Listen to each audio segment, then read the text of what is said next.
말씀이 천서방 그대는 범상한 인물이 아니니 곧 큰 벼슬을 하게 될 것이다 하시더라고요.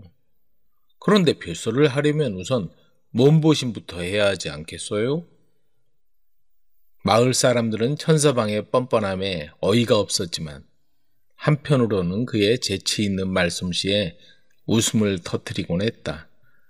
결국 그날도 천서방은 따뜻한 밥 한 그릇을 얻어먹고 배를 두드리며 만족해했다. 역시 말재주가 있어야 세상 살기가 쉽구나. 며칠 후 마을에 큰 장이 서는 날이었다. 사방에서 몰려든 상인들과 농민들로 장터는 북적거렸다. 천서방도 어슬렁어슬렁 구경을 나왔다가 어느새 사람들 앞에서 큰 소리를 치고 있었다. 여러분 아시오? 사실 나 천서방은 임금님의 먼 친척이라오. 에이, 또 허풍이구만. 허풍이 아니라니까? 내 조부의 형님 되시는 분이 궁궐에서 높은 자리를 하셨다고. 천서방은 점점 목소리를 높였다. 지나가던 사람들이 하나둘 모여들자 더욱 신이 났다. 그뿐만 아니라고. 내가 한양에 올라가면 대신들이 모두 나를 알아본다니까. 아, 전대가 모셨구려 하며 반기지 뭐요. 사람들은 킥킥거리며 웃었지만 그 틈에 한 사람이 있었으니 바로 고을 관아의 아전이었다. 아전은 천서방의 말을 듣고 눈을 번뜩였다. 감히 임금님 친척이라니. 사또께 당장 보고해야겠다. 그날 오후 천서방이 집에서 늘어져 자고 있는데 갑자기 포졸들이 들이닥쳤다. 천서방, 사또께서 당장 나오라신다. 예? 사또께서 왜 나를? 천서방은 영문을 몰라 어리둥절했지만 포졸들에게 이끌려 관아로 향해야 했다. 가는 길에 마을 사람들이 모두 나와서 구경했다. 천서방이 드디어 벼슬자리에 오르는 건가? 아니면 큰일 난 건 아닐까?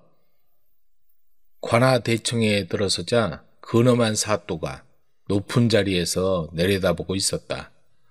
사또의 얼굴은 험상궂었고 옆에 서 있는 아전은 비웃는 듯한 표정이었다. 네가 바로 천서방이냐? 예, 그렇사옵니다. 네가 장터에서 임금님의 친척이라 하였느냐? 사또의 호통소리에 천서방은 다리가 후들후들 떨렸다. 하지만 이미 엎질러진 물, 여기서 주춤하면 큰 공경에 빠질 것이 뻔했다. 천서방은 평생 키운 배짱을 끌어모아 큰 소리로 대답했다. 예, 소인이 바로 천하 제일 가는 인물입니다요. 뭐라고? 사또와 아전의 눈이 동그래졌다. 이런 뻔뻔한 자를 본 적이 없던 것이다. 그렇다면 증명해 보아라. 당장 궁궐에 연락을 해서 확인해 보겠다. 말과 전령을 내어라. 천서방의 등에 식은땀이 흘렀다. 이제 정말 끝장이구나 싶었지만 이때야말로 평생 쌓아온 재치를 발휘할 때였다. 천서방은 고개를 젖히더니 오히려 당당한 목소리로 말했다.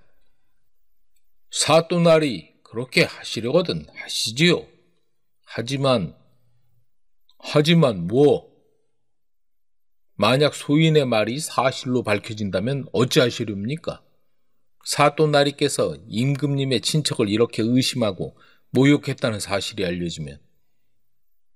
천서방은 잠시 말을 끊고 사또의 얼굴을 똑바로 바라보았다.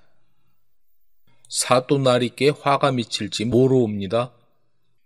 사또의 얼굴이 순식간에 파랗게 질렸다. 천서방은 계속해서 말했다. 그뿐만 아니라 온 집안이 화를 당할 텐데 정말 그런 위험을 감수하시렵니까? 소인은 괜찮지만 사또나리가 걱정되어 말씀드리는 것이옵니다. 아전이 옆에서 속삭였다. 사또, 저자의 말을 믿으시렵니까? 하지만 사또는 이미 공포에 떨고 있었다. 혹시 정말로 임금님의 친척이라면 내가 함부로 대했다가 온 집안이 멸문지화를 당하는 것은 아닐까? 사또는 밤새 고민에 빠졌다. 천서방을 그냥 보내자니 혹시 정말 큰 임무를 놓치는 것 같고, 그렇다고 함부로 대했다가는 나중에 큰 화를 당할 것 같았다. 결국 사또는 묘안을 생각해냈다. 다음 날 아침 사또는 천서방을 다시 불러들였다. 이번에는 한결 공손한 태도였다. 천서방, 어젯밤 꿈을 꾸었는데 하늘에서 계시를 내렸느니라. 어떤 계시 말씀이옵니까? 너를 이 고을의 중요한 자리에 임명하라 하시더라. 천서방의 눈이 반짝였다. 드디어 벼슬자리를 얻는 것인가? 오늘부터 너를 우물 지킴이 별감이라 임명한다. 우물 지킴이 별감이옵니까? 그렇다. 우물은 백성들의 생명과 직결되는 중요한 곳이 아니냐. 네가 마을의 모든 우물을 책임지고 관리하는 것이다. 월급은 쌀 5대씩 주겠다. 사또는 혼자 생각하기를 이러면 천서방도 벼슬을 했다고 좋아할 것이고 나도 혹시 모를 화를 면할 수 있을 것이다 라고 여겼다. 천서방은 잠시 멍했다가 이내 환한 웃음을 지었다. 아, 사또나리의 깊은 뜻을 이제야 알겠사옵니다. 소인 같은 인재를 우물이라는 중요한 곳에 배치하시다니. 관할을 나온 천서방은 마을로 돌아가며 큰 소리로 외쳤다. 여러분 들어보시오. 나 천서방이 드디어 벼슬아치가 되었소이다. 무슨 벼슬을 받았는데? 우물 지킴이 별감이라오. 앞으로는 천별감이라고 불러주시오.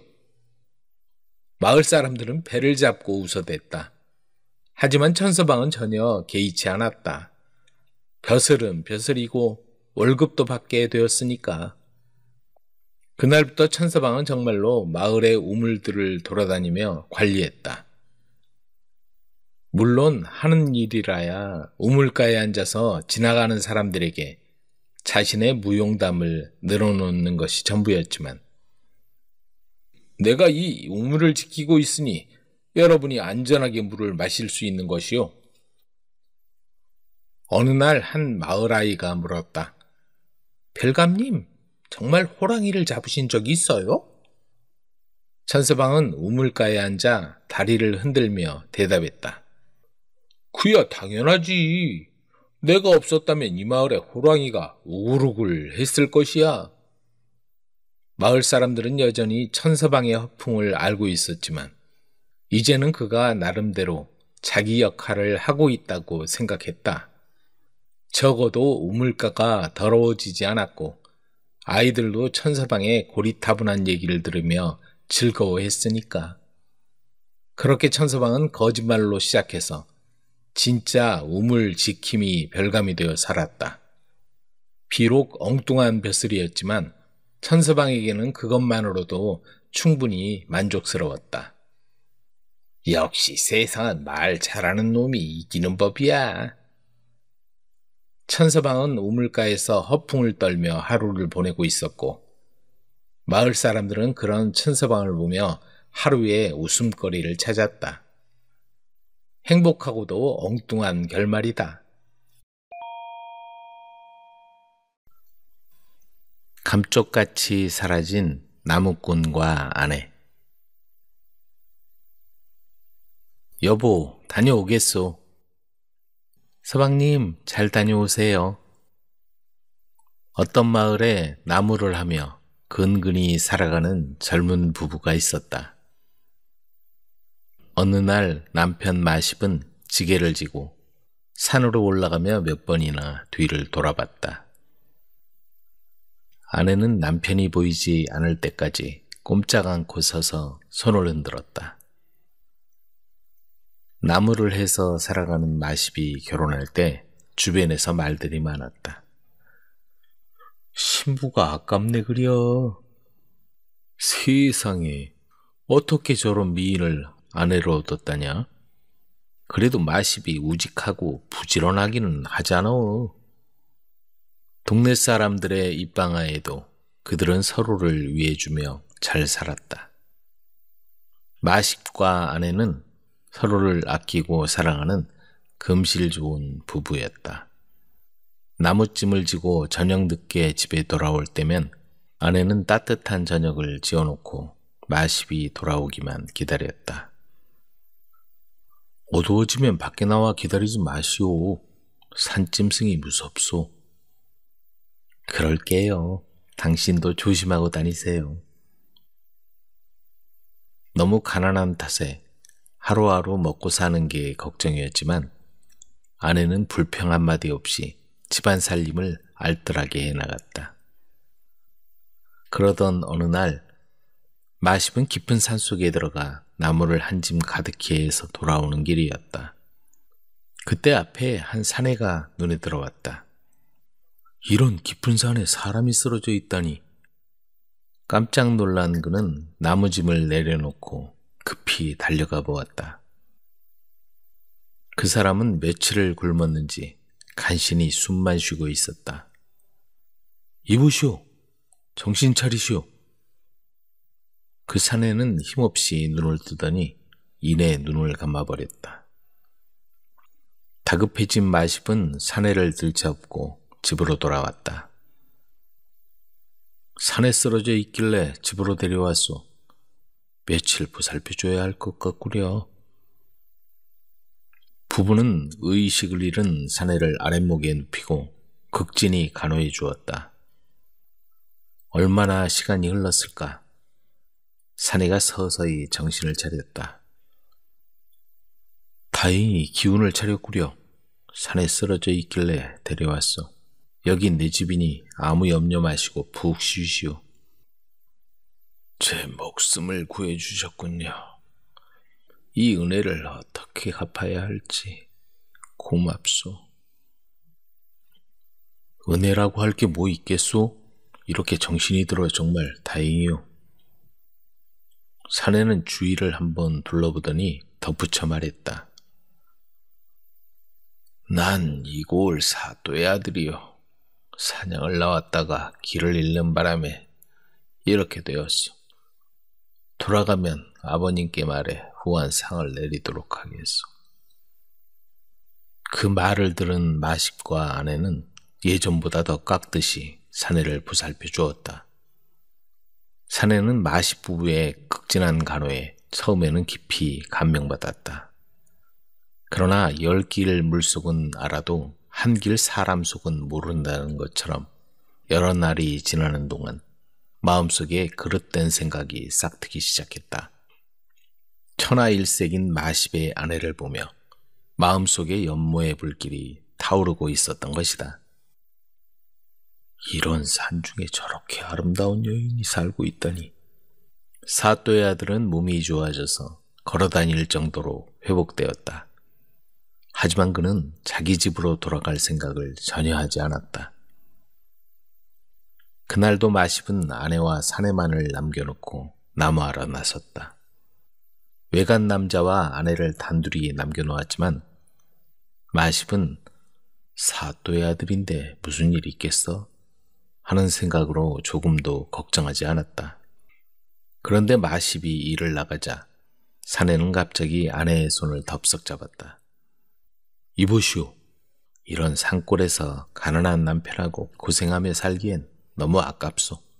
호강시켜 줄 테니 나와 같이 갑시다. 점잖으신 분이 무슨 말씀을 하시는 겁니까? 전 이미 한 남자의 아내로 어찌 다른 마음을 품겠습니까? 이제 몸도 회복되셨으니 당장 돌아가십시오. 무안을 당한 사내는 이 말을 듣고 마십이 돌아오기 전에 그곳을 떠나버렸다. 그날 저녁 돌아온 마십에게 아내는 그 얘기를 털어놓았다. 배은망덕한 자 같으니라고 은혜를 이런 식으로 갚다니. 한편 집으로 돌아간 사또의 아들은 마십의 아내를 잊지 못하고 괴로운 나날을 보내고 있었다. 그 모습을 본 아첨질 잘하는 아전 하나가 물었다. 산에서 돌아오신 뒤에 무슨 걱정이라도 있는지요? 실은 산에서 본 여인네가 생각나서 그러네. 그런 일이라면 저한테 맡기십시오.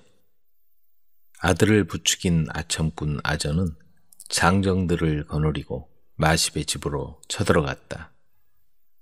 누구시오? 이러지 마시오. 잔말 말고 따라오시오.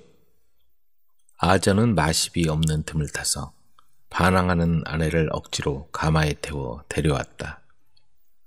집에 돌아온 마십은 아내가 사또의 아들에게 끌려간 사실을 알고는 그 길로 아들을 찾아갔다. 다 죽어가는 사람을 살려주었더니 은혜를 갚기는커녕 어찌 이럴 수가 있습니까? 내 아내를 보내주시오. 마십이 애걸하며 소리치자 그의 하인들이 달려들어 마십을 두들겨 팼다. 사또의 아들은 잠시 생각하는 듯 하더니 이렇게 말했다. 그렇다면 자네가 나를 살려주었으니 은혜를 생각해서 나도 네 소원을 들어주마. 저 앞에 보이는 절벽을 파서 50리 굴을 뚫어 놓으면 네 아내를 돌려주지. 정말입니까? 약조하신 겁니다. 물론 사또의 아들은 불가능하니 포기하라는 뜻으로 얘기한 거였다. 하지만 마십은 지푸라기라도 잡겠다는 절박한 심정이었다. 집으로 돌아온 마십은 정을 들고 밤낮으로 바위를 쪼아댔다. 기어코 아내를 찾아오리라. 하지만 정 하나로 절벽에 굴을 뚫는다니 어디 가당키나 한 일인가. 차라리 계란으로 바위를 치는 게 낫겠구먼. 오죽하면 저러고 있겠나.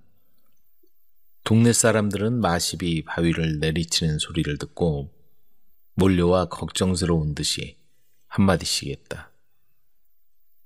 그런데 100일째 되는 날 믿을 수 없는 일이 일어났다. 하늘이 마십에게 감동한 것인지 쩍하는 소리와 함께 바위에 구멍이 뚫리더니 환한 빛이 새어들어왔다. 이게 뭐지? 마십이 주변을 허물자 드러나지 않던 깊은 굴이 눈에 들어왔다.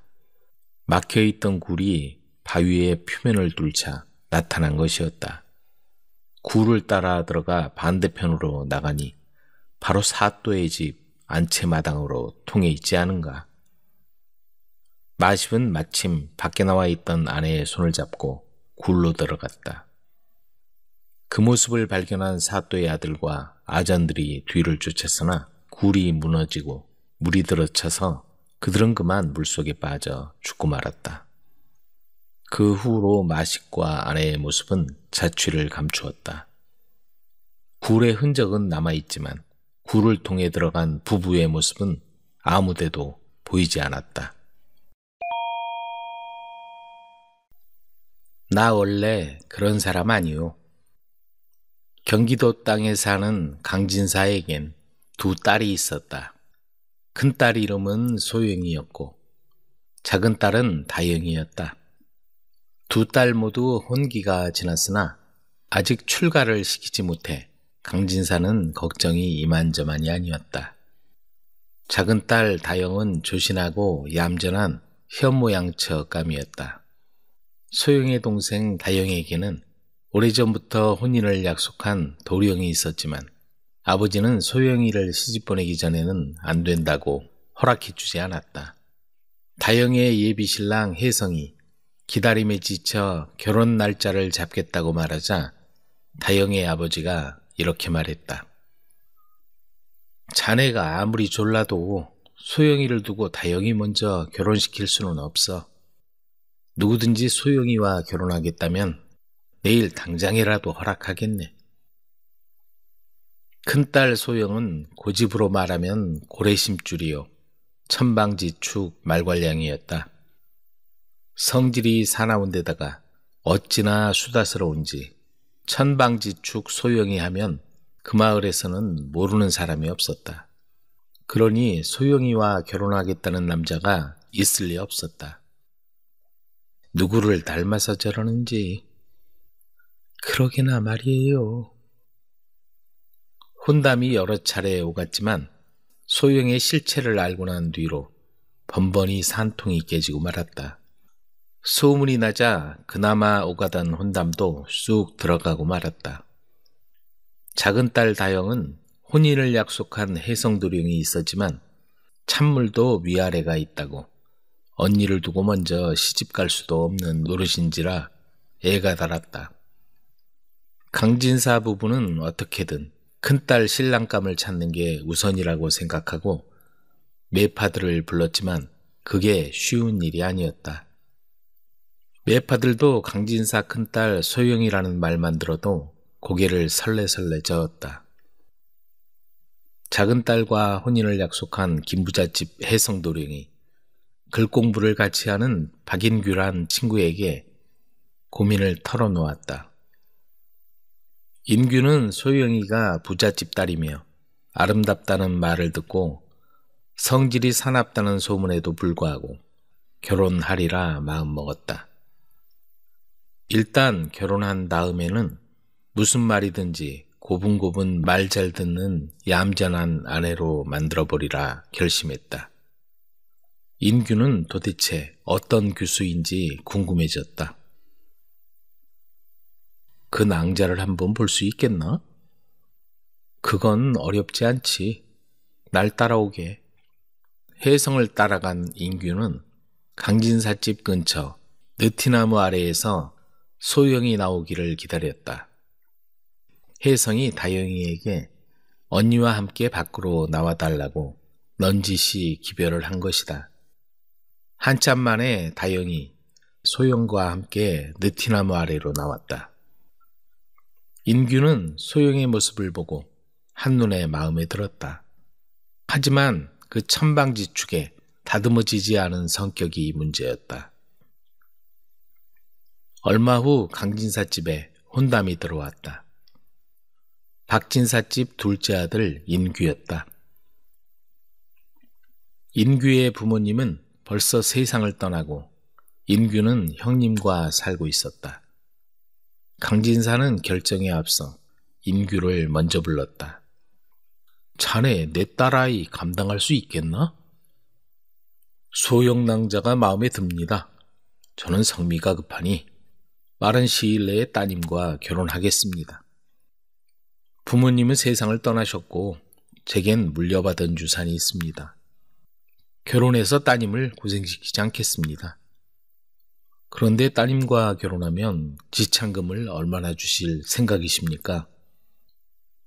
소영이의 아버지는 청혼하는 사람치고는 너무 노골적이고 맹랑하다고 생각했으나 그래도 딸과 결혼하겠다는 말이 반가워서 우선 결혼할 때 300냥을 주고 자기가 죽고 나면 토지 절반을 주겠다고 대답했다. 이렇게 하여 강진사는 소영에게 결혼하게 되었다는 소식을 전하려고 소영이를 불러들였다. 요란한 발소리와 함께 소영이가 들어왔다. 그러자 인규가 말을 걸었다. 안녕하십니까, 귀여운 아가씨. 그러나 소영이는 그런 무례한 인사가 마음에 들지 않았다. 내 이름은 귀여운 아가씨가 아니라 소영인데? 그러나 인규는 능청을 떨며 말했다. 당신은 상냥하고 귀여운 아가씨요. 그리고 세상에서 가장 아름다운 사람이요. 당신이 아름답고 마음씨가 착하다는 소문을 듣고 이렇게 결혼을 신청하러 온 거요. 소영이 큰 소리로 욕을 퍼부어대자 인규는 정말 상냥한 말이라고 칭찬을 했다. 그리고 빨리 말을 마치려고 이렇게 말했다. 귀여운 소영 아가씨, 당신 아버님은 결혼을 벌써 승낙하셨소. 나는 당신과 결혼하겠소. 뭐예요? 그따위 말은 집어치우시지. 소영은 소리를 버럭 질러댔다. 하지만 강진사와 인규가 서둘러 마침내 혼인날이 정해지고 혼례를 치르고 강진사 집에 신방이 차려졌다. 그런데 한밤중에 갑자기 집이 떠나갈 듯 큰 소리가 들렸다. 신방에서 나는 소리였다. 아니 이거 너무 짜지 않소? 다시 준비해 오시오. 그게... 신랑은 윗목에 차려놓은 주안상을 발로 걷어차버렸다. 그러기를 몇 번이나 했을까? 새벽닭이 울기 시작했다. 신부는 족두리만 벗은 채 인규 옆에 쭈그리고 앉아 있었다. 잠깐이라도 꾸벅꾸벅 졸면 또다시 큰 소리가 났다. 그럭저럭 아침이 밝았다. 인규는 처가에서 차려준 아침을 먹는 둥 마는 둥 부랴부랴 서둘러 신행길을 재촉했다. 여보게, 그래도 아침이라도 든든히 먹어야지. 어차피 가는 길 서둘러야죠.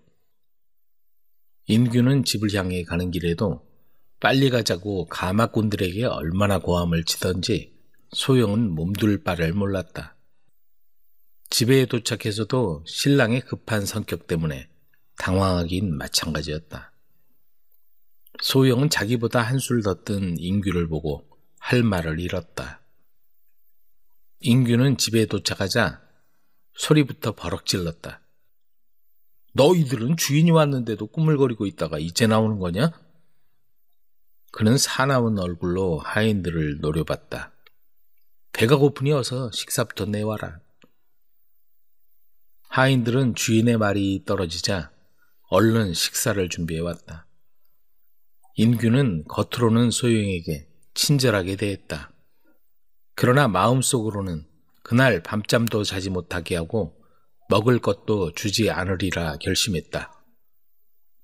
저녁 식사가 나오자 인규는 반찬마다 트집을 잡아 이렇게 맛없는 고기를 사랑하는 아내에게 먹일 수 없다고 바닥에 집어 던져버렸다.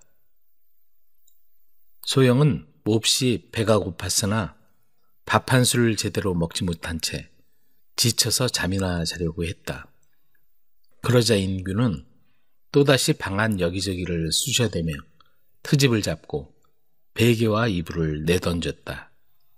소영은 하는 수 없이 벽에 기대어 눈을 붙이려 했지만 잠자리를 잘못 꾸몄다고 하인을 꾸짖어대는 남편의 고함 때문에 그날 밤 제대로 잠을 잘 수가 없었다. 다음 날도 마찬가지였다. 인규는 소영에게 다정히 말을 걸어주면서도 고함으로 하루가 시작되었다. 아침 식사를 하려고 하면 어제와 마찬가지로 트집을 잡아 하인들을 호통치고 아침 밥상을 뒤집어 엎었다. 나를 굶겨 죽이려고 결혼한 거야. 그러지 않고서는 이럴 수가 없어. 지금까지 누구한테 부탁이라고는 해본 적이 없는 내가 이게 무슨 꼴이람. 이제는 잠을 못 자서 현기증이 나는데도 고함만 듣다니. 뭐? 나를 생각해서 그런다고? 기가 막히네. 그때 인규가 하인을 시켜 밥상을 들고 들어왔다. 여보, 나는 당신을 위해 무척 애를 쓰고 있어. 자, 이건 당신 주려고 가져왔다오. 이런 친절에 고맙다는 말은 해야 하지 않소? 소영이 아무 말도 없자 밥이 먹기 싫은 모양이군. 뭐, 할 수 없지. 그러더니 하인에게 밥상을 치우라고 했다. 소영은 마음속으로 화가 치밀었지만 너무 배가 고파 소리쳤다. 그냥 놔두세요. 먹을게요. 아무리 작은 일이라 해도 감사하는 마음을 가져야 하는 법이요. 감사하다는 한마디쯤은 하는 게 예의 아니요? 감사합니다. 소영은 마지못해 입 밖에 내어 말했다. 그 후 소영은 예전의 소영이 아니었다. 모든 사람에게 친절하고 어릴 적 못되게 행동한 자기의 모습에 부끄러워하고 있었다. 결혼하고 한두 달이 지난 어느 날이었다. 여보, 당신 집에 다녀옵시다. 비단 옷을 입고 금반지를 끼고 예쁘게 차려입고 말이요. 두 사람은 강진사 집에 도착했다. 신랑 신부가 강진사 부부에게 절을 올리고 자리에 앉았다. 여복의 사위, 미안한 말이지만 결혼하고 자네 마음고생이 크겠구먼. 강진사가 그렇게 말했다. 그때였다. 허허, 뭐하시오. 나가서 주안상이라도 차려오지 않고. 네, 알겠어요. 신랑의 말이 떨어지기 무섭게 소영이 허둥지둥 밖으로 나가는 게 아닌가. 친척들과 마을 사람들은 소영의 변한 모습을 보고 모두 입을 다물지 못했다. 세상에 이런 일이. 임자 만났구먼. 며칠 후 처가를 떠나 본가로 다시 돌아오는 길에 인규는 신부의 손을 꼭 잡았다. 앞으로 다그치지 않고 당신한테 잘하겠소. 정말이에요? 나 원래 그런 사람 아니요. 인규는 사랑스러운 신부 소영을 보고 다정하게 미소를 지었다. 인규는 본래 성품이 온순하고 다정한 사람이었다. 천방지축 예의라고는 전혀 없는 아내를 현모양처로 길들이기 위해 그렇게 행동한 것이었다. 그 후 소영은 박씨 집안에서 제일 가는 얌전하고 훌륭한 부인이라고 소문이 자자했다. 유모, 나 첫날 밤이 무서워. 충청도 청천 땅에 뼈대 있는 양반 송씨 집안이 살고 있었다. 엄격하고 기품 있게 자란 막내딸이 18살이 되어 지체 높은 집안과 혼담이 오가고 마침내 둘째 며느리로 들어가게 되었다. 얘야, 집안에 누가 두지 않게 잘해야 한다. 네, 아버님. 어려서부터 유모 손에 자라온 막내딸은 양반집 규수로서의 예의범절과 품위를 익혔다. 사대부 집안의 명예와 채통이 무엇보다 중요하다고 여긴 집안인지라 시집갈 나이가 되도록 초이는 바깥 세상하고는 담을 쌓고 있었다. 이웃집이나 친구집에 놀러간다는 생각은 언감생심, 꿈도 꿀 수 없을 뿐더러 그때까지 가깝게 지내는 친구조차 없었다.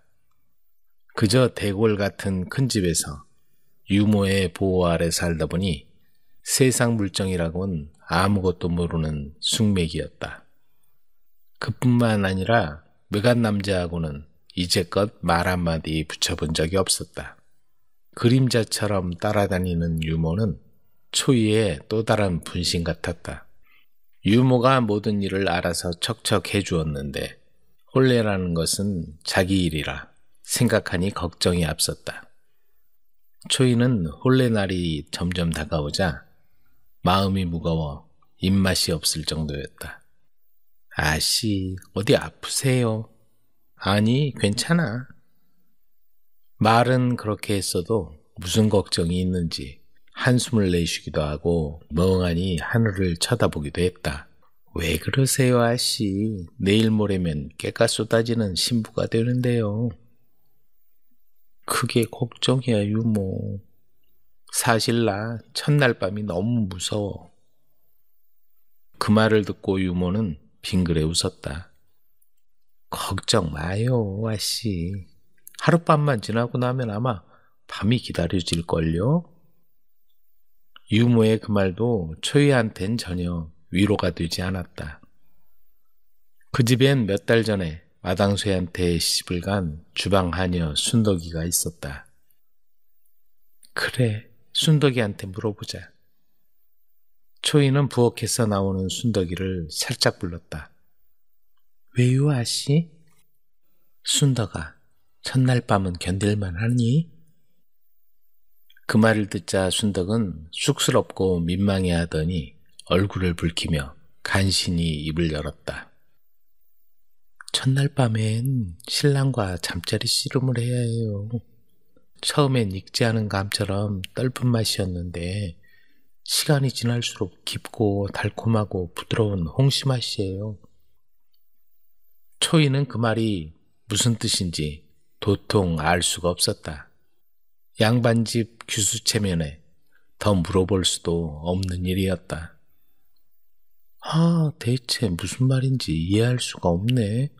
첫날 밤엔 왜 신랑과 잠자리 씨름을 해야 하지? 드디어 혼례 날이 되었다. 청사초롱을 앞세운 신랑과 초례상을 마주보고 서자 고개를 살짝 들고 신랑을 쳐다본 초이는 걱정이 밀려왔다. 자기보다 2배는 될 것 같은 커다란 몸집을 한 사내가 서 있지 않은가. 첫날 밤에 신랑과 잠자리 씨름을 해야 한다고 들었는데 저 덩치 큰 사내를 어떻게 당해내야 할지 초이는 눈앞이 캄캄했다. 드디어 초례를 마치고 신방이 차려졌다. 그런데 신부는 신방에 들어가지 않겠다고 고집을 부리는 것이다.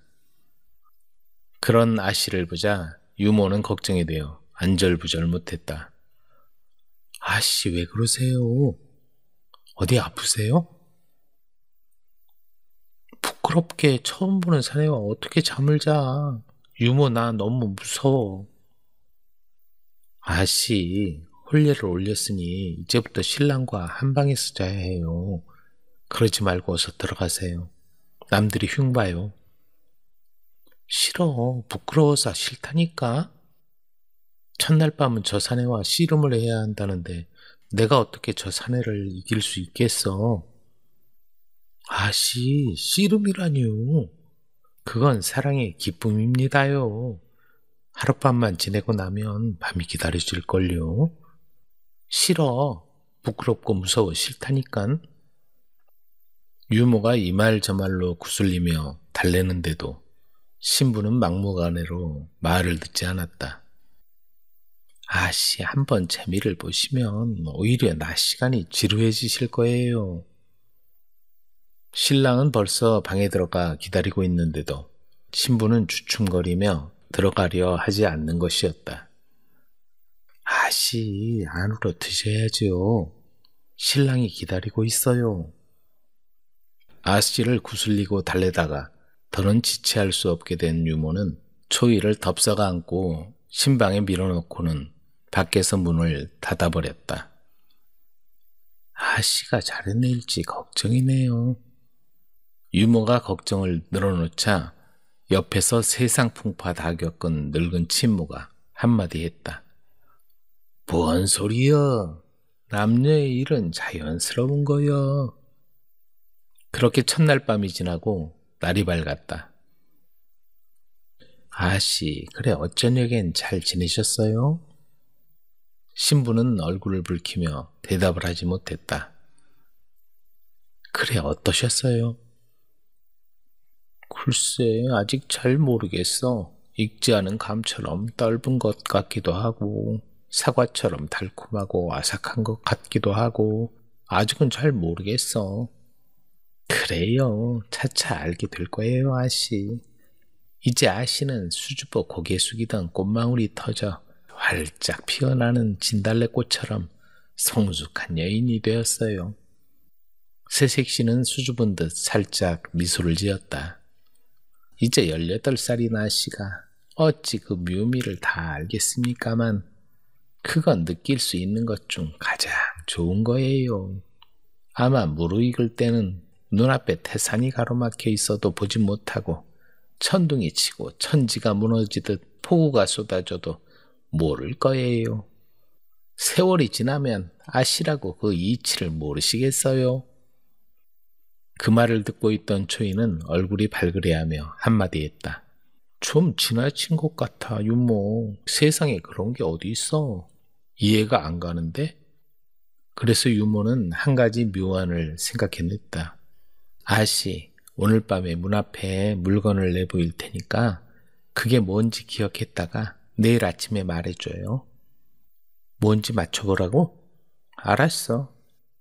그날 밤 신랑 신부가 잠자리에 들자 유모는 달빛이 비친 방문 앞에 몇 가지 물건을 내보였다. 날이 밝자 유모가 초이에게 물었다. 어젯밤에 방문 앞에 보인 게 뭔지 맞춰보세요. 방문 앞에 뭐가 있었나? 잘 모르겠네. 그래요? 그러면 이제 됐어요. 아씨는 그걸 알고도 남으니까요. 유모는 빙그레 웃으며 안도의 한숨을 내쉬었다. 사흘이 지나고 초이는 신랑을 따라 신행길에 올랐다. 시댁에 가면 그대 가풍을 따라 잘 살아야 한다. 네, 명심하겠어요. 부모에게 하직 인사를 하고 나오자 유모가 초이의 손을 잡았다. 아씨, 잘 사세요. 그러자 초이가 유모의 귀에 대고 조용히 속삭였다. 유모, 걱정하지 마. 이제 안 무서워. 말을 타고 앞장서는 신랑을 놓칠세라 불이 나게 꽃가마를 재촉하는 초이의 모습을 바라보며 유모는 웃음을 터뜨렸다. 겨울밤, 암자에서 일어난 기적. 한밤중 스님은 기이한 꿈을 꾸고는 눈을 떴다. 꿈속에서 관세음보살이 나타나 고향집에 가보라고 이르고는 사라진 것이다. 집에 무슨 일이라도 있는 걸까? 숙세를 떠나 인제 백담사에 들어와 설정이란 법명을 받고 불가에 귀의하고 살아온 지도 오랜 세월. 그동안 고향의 가족들 소식도 까맣게 잊고 살아온 터였다. 설정 스님은 고향 집에 가보리라 마음먹고 관음암에서 내려와 험준한 설악산 줄기를 따라 길을 재촉했다. 사흘낮 사흘밤을 꼬박 걸어 고향 마을에 도착한 설정 스님은 깜짝 놀랐다. 마을 전체가 쥐 죽은 듯 적막에 쌓여 있었고 인적이라고는 보이지 않았다. 아니 이게 어떻게 된 거지? 설정은 살던 집으로 서둘러 달려갔다. 아버님, 어머님, 형님. 하지만 집은 잡초마저 무성했고 소리쳐 불러도 아무런 대답이 없었다. 일가 친척 집도 둘러보았지만 마찬가지로 텅 비어 있었다. 이웃 마을을 찾아간 설정 스님은 거기에서 그 이유를 들을 수 있었다. 몇 달 전에 마을에 전염병이 돌아 모두 세상을 떠나고 말았지요. 그 말을 듣자 설정은 하염없이 눈물을 흘렸다. 숙세의 인연을 끊고 살았지만 진한 혈육의 정은 끊을 수 없었다. 그때 한 노인이 얘기를 꺼냈다. 그 마을에서 살아남은 아이가 있지요. 아이라고요? 지금 어디 있습니까? 내가 데리고 있습니다. 노인을 따라가 만난 아이는 3살가량의 사내아이로 설정 스님의 조카였다. 이 아이를 데려가 키우라는 부처님 뜻인가 보다. 설정은 아이를 데리고 설악산을 넘어 암자로 돌아왔다. 아이는 설정이 불공을 들이면 옆에서 따라하기도 하고 밤마다 들리는 산짐승 소리도 전혀 무서워하지 않았다. 그렇게 세월이 흘러 어느덧 5살이 되었다. 겨울이 오자 설정 스님은 뗄나무도 하고 바람막이를 설치하는 등 월동 준비를 하기 시작했다. 그런데 아이까지 살다 보니 겨우내 먹을 식량이 부족해서 마을에 다녀와야 했다. 하지만 마을로 내려가려면 길이 험해서 아이를 데리고 갈 수도 없는 노릇이고 그렇다고 혼자 놔두고 가자니 그것도 마음이 놓이지 않았다. 혼자 있을 수 있겠느냐? 아이는 고개를 끄덕였다. 그러면 문을 단단히 잠그고 법당에 있거라. 오늘 안으로 돌아올 테니 절대 밖에 나가면 안 되느니라. 아이는 결심을 한 듯 법당으로 들어가 앉았다. 설정 스님은 아이를 혼자 놔두고 불이 나게 마을을 향해 내려갔다.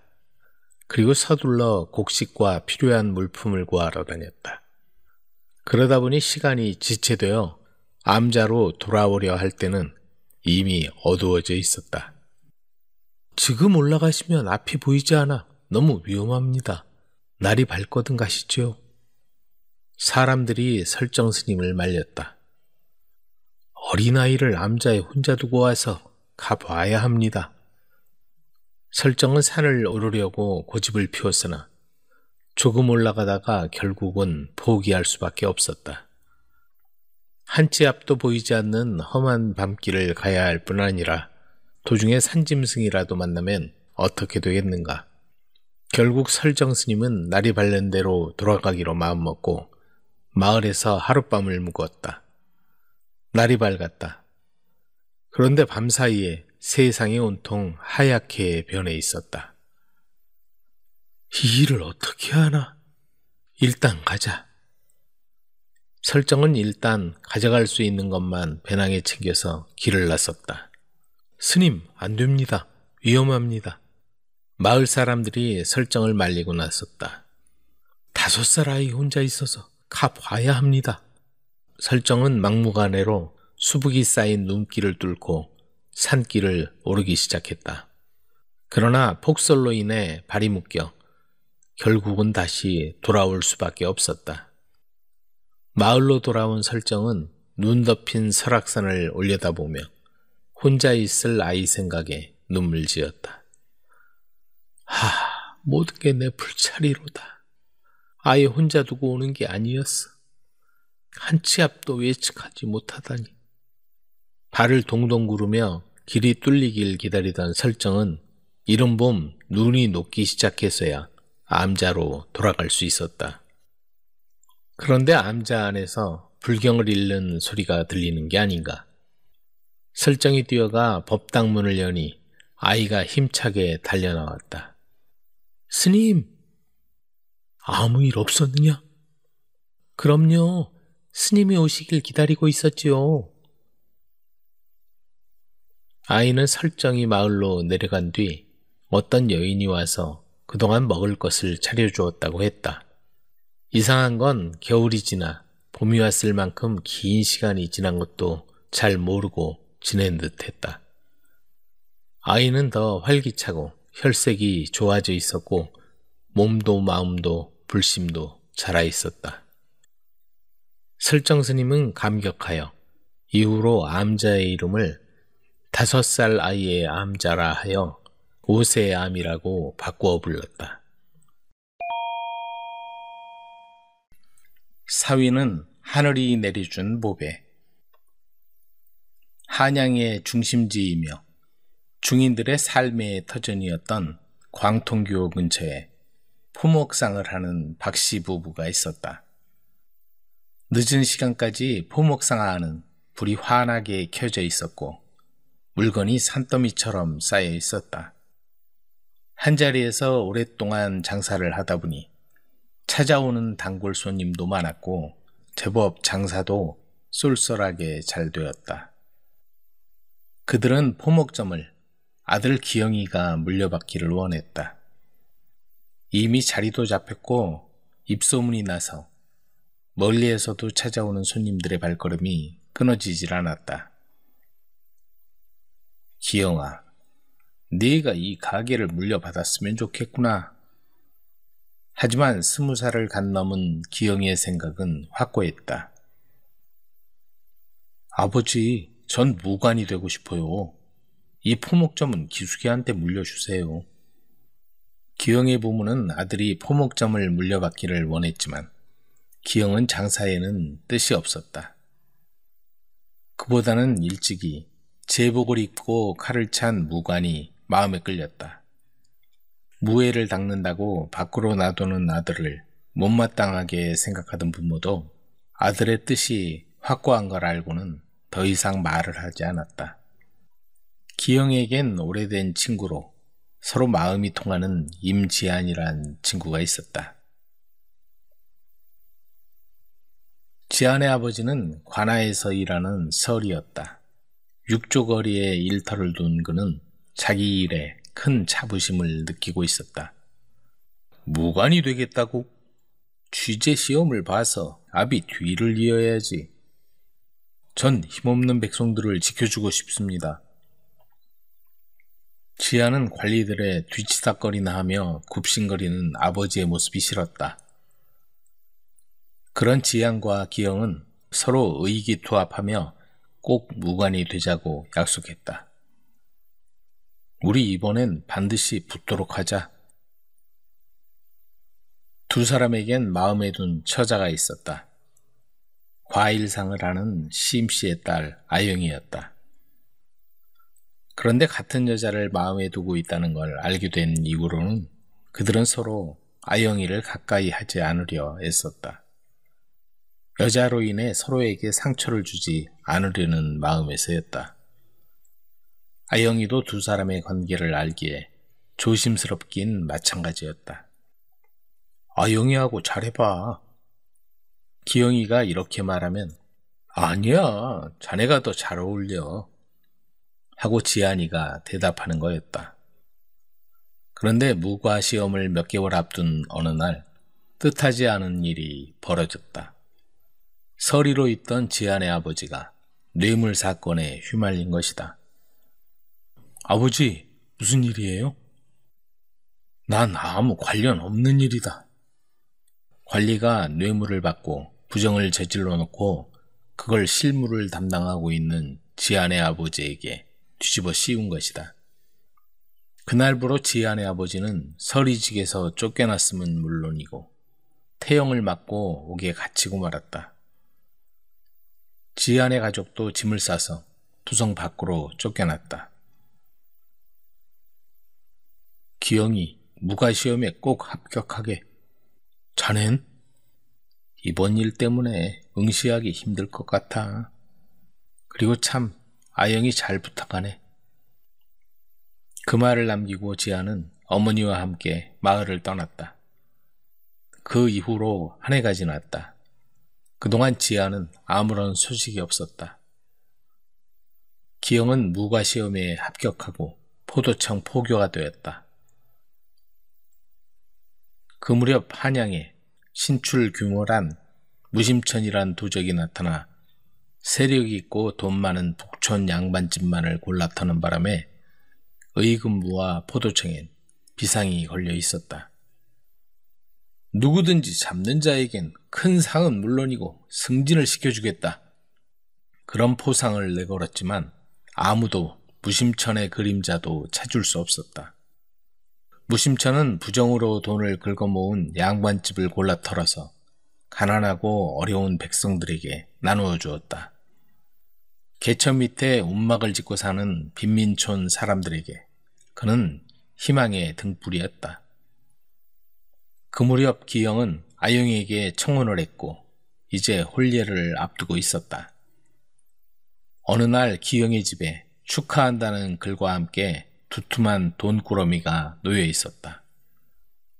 나에 대해서 잘 알다니 무심천의 정체가 뭐지?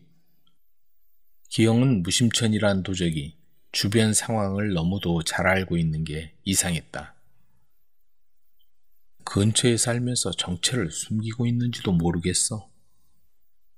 그러다가 불현듯 지안이와 빈민촌을 지나칠 때 지안이 자신에게 하던 말이 생각났다. 아무도 이 사람들한테 관심이 없군. 우리가 관직에 오르면 이런 어려운 사람들을 돕도록 하자고. 이 개천을 무심천이라고 불러야겠어. 무언가 짚히는 데가 있는지 기영은 고개를 끄덕였다. 그래, 무심천. 어쩌면 지안이가 도적 무심천 아닐까? 그런데 다음날 포도청에 나가보니 모두 떠들썩했다. 무심천이 잡혀왔다는 것이다. 쟤 아무리 재주를 부려도 별 수 있나? 지금 어디 있나? 옥에 가둬두었는데 조만간 의금부로 압송될 거라네. 희대의 도적 무심천이 좌포청에 잡혔다는 소식을 들은 우포청에선 자기들이 공을 세우지 못해 애석해했다. 포도청 감옥에 갇힌 무심천은 머지않아 목이 달아날 판이었다. 그런데 그날 밤 기영은 당직 근무를 자청해 무심천이 갇혀있는 감옥을 찾아갔다. 지안이 자네였군. 내 생각이 맞았어. 그러더니 감옥 안으로 들어와 자네 얼른 도망치게. 여기는 걱정하지 말고 하는 게 아닌가. 이봐 기영이, 내가 도망치면 자넨 살아남지 못해. 그런 걱정하지 말고 빨리 도망치게. 자네가 죽는 꼴은 못 보겠어. 여보게, 말이라도 정말 고맙네.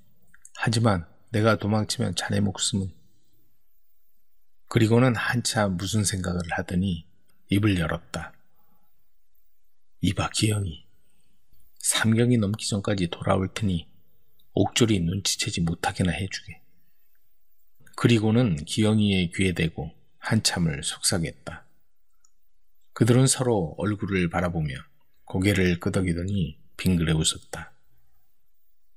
기영은 나가서 음식을 푸짐하게 준비해서 옥졸을 불러 같이 먹고 마셨다.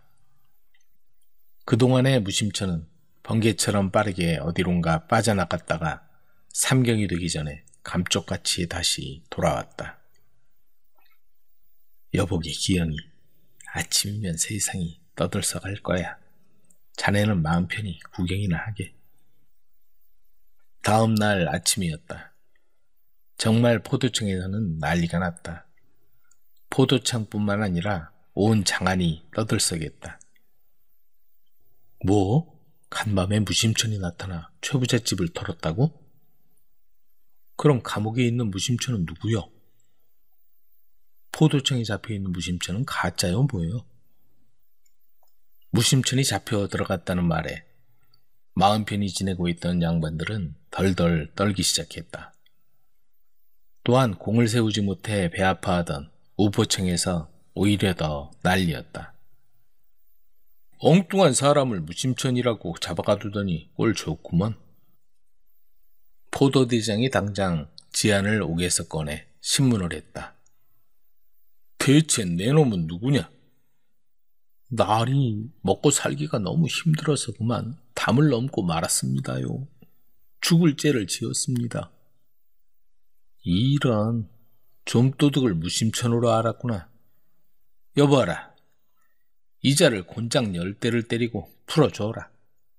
지안은 곤장을 맞고 옥에서 풀려났다. 그런데 그날 이후로 무심천이 도적질을 했다는 소식은 들려오지 않았다. 며칠 후 기영에게 서신이 하나 도착했다. 여러분이 지안이었다. 여보게 고마웠네.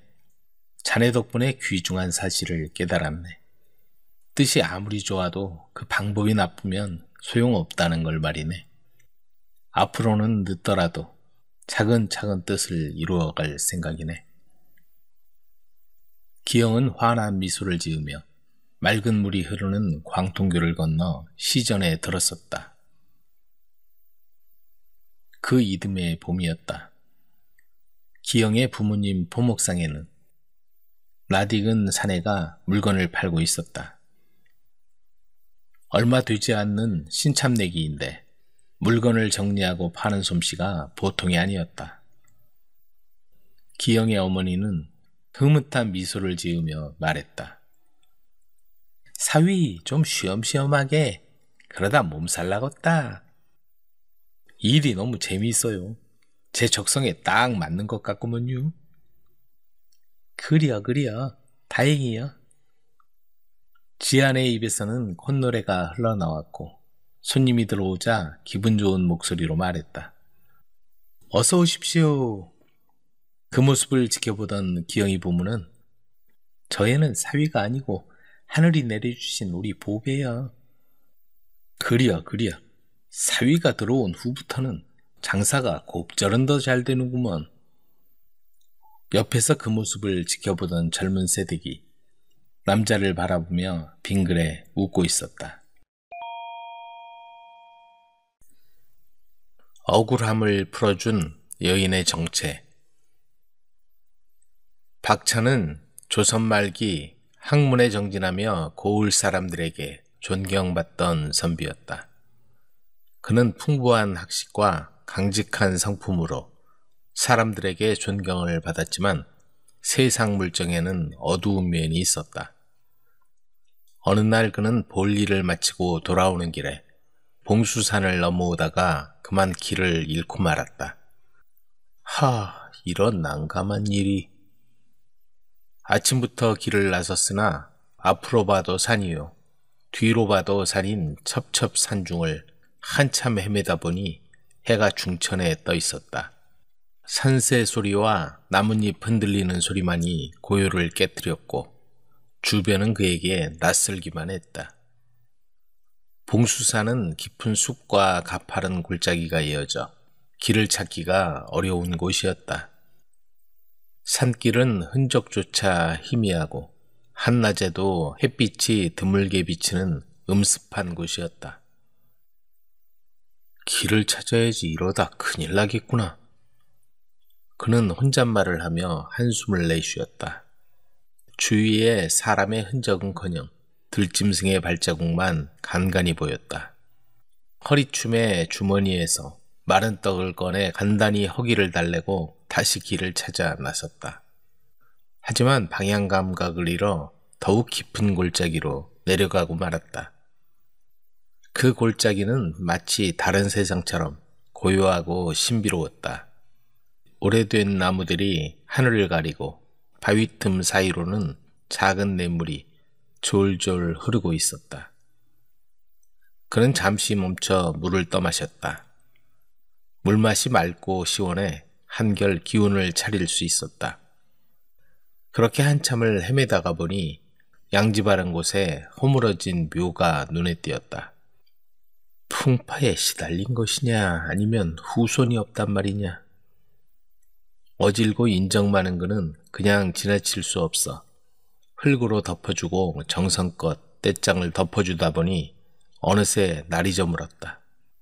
밝은 대낮에도 길을 잃고 헤매던 판에 어둠까지 밀려오니 길을 찾기가 막막했다. 어쩔 수 없구나. 오늘은 여기서 잠을 청해야겠다.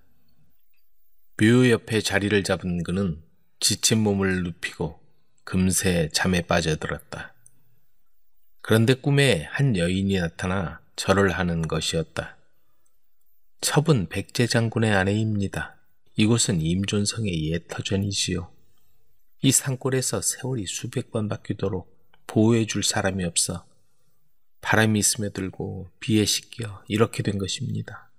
이제 당신의 도움으로 평안을 얻게 되었으니 이 은혜를 잊지 않겠습니다. 곧 보답하러 가겠습니다. 꿈에서 깨어난 박찬은 여인의 고운 모습과 목소리가 생생히 떠올랐다. 다음 날 그는 겨우 길을 찾아 집으로 돌아왔으나 그날 밤 여인이 다시 꿈에 나타났다. 어제 뵈었던 백제 장군의 아내입니다. 여인은 눈물을 흘리며 말했다. 생전에 지닌 금은 주옥이 있었으나 이제는 가지고 있는 물건이 하나도 없어 은혜를 갚고자 하나 보답할 길이 없어 안타깝습니다. 무엇을 바라고 한 일이 아니니 괴념치 마시오. 박찬이 순사리를 치자 여인은 잠시 생각하더니 다시 말을 꺼냈다. 그렇다면 지난번 묘에서 북쪽으로 300보, 다시 서쪽으로 300보를 가보십시오. 여인은 그 말을 남기고 그는 꿈에서 깨어났다. 박찬은 망설였지만 결국 여인의 말대로 봉수산 골짜기를 다시 찾았다. 여인이 알려준 대로 걸음을 옮기자 또 다른 허물어진 묘가 나타났다. 그는 지난번처럼 묘를 손보았다. 그날 밤 이번에는 노부인이 꿈에 나타났다. 정말 고마운 분이구려. 아무리 생각해도 이 은혜를 갚지 않고는 마음이 편치 않습니다. 이건 마음의 표시이니 사양 말고 살림에 보태 쓰시오. 노부인은 금화가 가득 담긴 주머니를 건네고는 호련히 사라졌다. 잠시 뒤에 마을의 첫 닭이 새벽을 알리는 소리가 나고 박찬이 잠에서 깨어보니 머리맡에 금화 500냥이 담긴 주머니가 놓여 있었다. 대체 이게 무슨 일인가? 박찬은 한동안 주머니를 바라보며 고민했다. 하지만 살림에 보태스라던 노부인의 진심 어린 얘기가 마음속에서 떠나지 않았다. 결국 그는 금화를 팔아 그동안의 궁핍한 생활에서 벗어나 집안 형편을 일으키고 논밭도 마련했다. 그런데 박찬이 갑자기 형편이 좋아지자 이웃에 사는 윤생호는 궁금해서 견딜 수가 없었다. 그는 남이 잘 되는 건 배가 아파 보지 못하는 위인이었다. 공부밖에 모르던 자네가 어디서 그런 돈을 벌었단 말인가? 믿지 않을 거란 생각에 말을 피하려 했으나 끈질긴 윤생원의 물음에 결국 이야기를 털어놓았다. 그걸 믿으란 말인가? 허튼 소리로 나를 속이려 들다니. 윤생호는 사또에게 달려가 박찬을 고발했다. 사또, 박찬이란 자가 수상한 방법으로 돈이 생겼습니다. 아무래도 이상하니 문초를 해서 사실을 밝히심이 좋을 것 같사옵니다. 그리고는 박찬이 한 말을 그대로 사또에게 전했다. 믿을 수 없는 얘기군. 여봐라, 당장 박찬이란 자를 데려오도록 하라. 박찬이 불려와 같은 얘기를 하자 사또가 말했다. 어디서 난 돈인지 밝혀질 때까지 옥에 가두어라. 박찬은 즉시 옥에 갇히고 말았다. 하지만 억울함을 풀어줄 사람이 아무도 없었다. 그런데 다음 날 사또가 박찬과 윤생원을 불러내더니 말했다. 박찬의 말은 사실이다. 무죄로 풀어주겠다. 윤생원이 펄쩍 뛰며 외쳤다. 사또, 그게 무슨 말씀이십니까? 무슨 증거로 그런 결정을 내리십니까? 사또는 단호한 표정으로 말했다. 간밤에 증인이 나를 찾아왔소. 윤생원, 다른 사람을 모함하기에 앞서 자신의 행동부터 돌아보시오. 사또는 엄한 얼굴로 윤생원을 꾸짖었다. 간밤에 사또를 찾아와 박찬의 무죄를 증명한 건 누구였을까? 박찬은 의심을 벗고 집으로 돌아와 평안하고 행복한 여생을 보냈다. 이후에도 그는 남을 돕는 일을 멈추지 않았다. 어려움에 처한 이들을 돕는 사람에게는 반드시 복이 따르는 법이다.